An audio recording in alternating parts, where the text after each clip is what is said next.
اللہ کی رسم یعنی مذہب سے زیادہ پابندی کی جاتی ہے۔ اسی طرح ایک بیکار امیر کی کہانی بیان ہوئی ہے۔ بدبخت عمرہ اپنی دولت اور ثروت کی نمائش کے لیے ایک بیکاروں کی ایک جماعت میں اضافہ کرتے رہتے ہیں اور غریبوں کے لیے علم و ہنر اور محنت و مشقت کی راہیں نہیں کھولتے، بلکہ اپنی داد و دہش کا بے محل اظہار کر کے قوم کے ایک بڑے حصے کو قطعی بیکار بنانے میں ممد و معاون ہوتے ہیں۔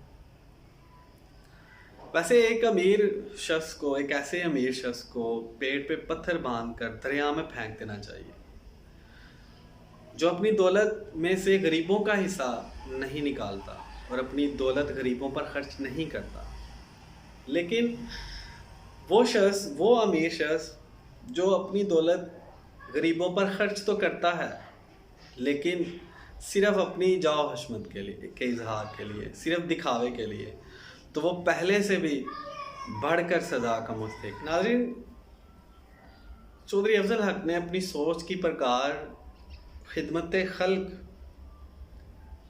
کے مرکزی نقطے پر رکھتے ہوئے یہ سب کچھ لکھا ہے، اور یہ 10 کہانیاں اور کچھ ضمنی قصے اور باتیں بیان ہوئی ہیں، لیکن یہ سب کہانیاں ایک ہی نتیجے پر منتج ہوتی ہیں، ایک ہی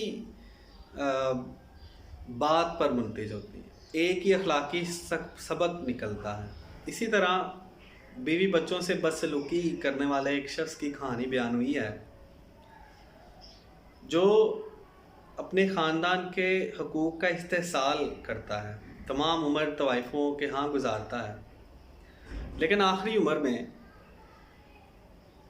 900 چوہے کھا کے بلی حج کو چلی کے مصداق عابد و زاہد بن جاتا ہے۔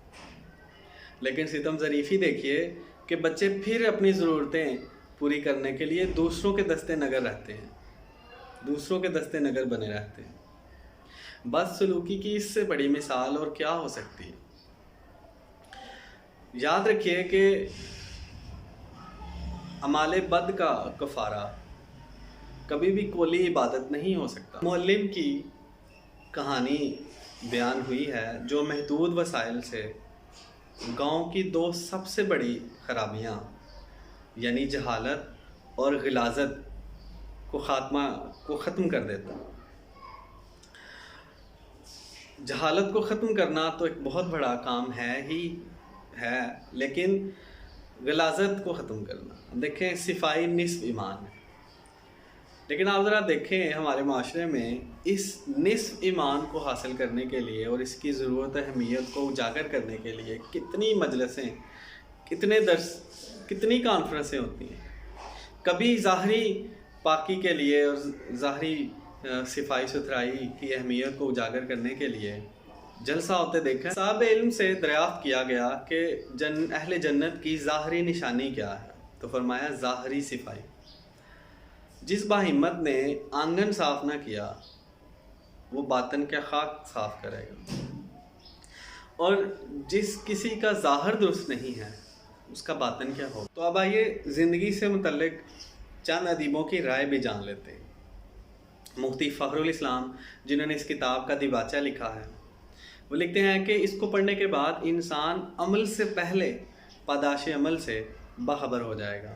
اسی طرح آل احمد سرور لکھتے ہیں کہ زندگی کو محض ایک ناول یا افسانہ کہنا صاحب زندگی کے ساتھ ظلم ہوگا۔ یہ ایک نگار خانہ ہے جس میں دنیا کی مختلف تصویریں اور ان تصویروں کے نقوش بکھرے ہوئے نظر آتے ہیں۔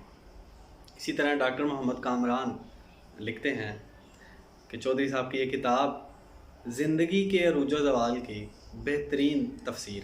مقولہ سازی چودھری افضل حق کا ایک محبوب مشغلہ ہے، اور مقولہ سازی نے اس کتاب کی اہمیت کو دوچند کر دیا ہے۔ چند مقولے آپ کے پیش خدمت۔ لکھتے ہیں کہ گناہ کے ابتدائی مشاغل دل فریب ہوا کرتے ہیں، لیکن انتہائی مراحل دل شکن ہوا کرتے ہیں۔ اور مزید لکھتے ہیں کہ بہادری وہ جوہر ہے جس کی دشمن بھی قدر کرتا ہے۔ اور ایک یہ بھی مقولہ ہے کہ عبادت عمل حسنہ کی ابتدائی تیاری ہے۔ اس کتاب میں ایک خادم خلق کی کہانی بھی بیان ہوئی ہے جو اس کتاب کی سب سے مقبول کہانی ہے۔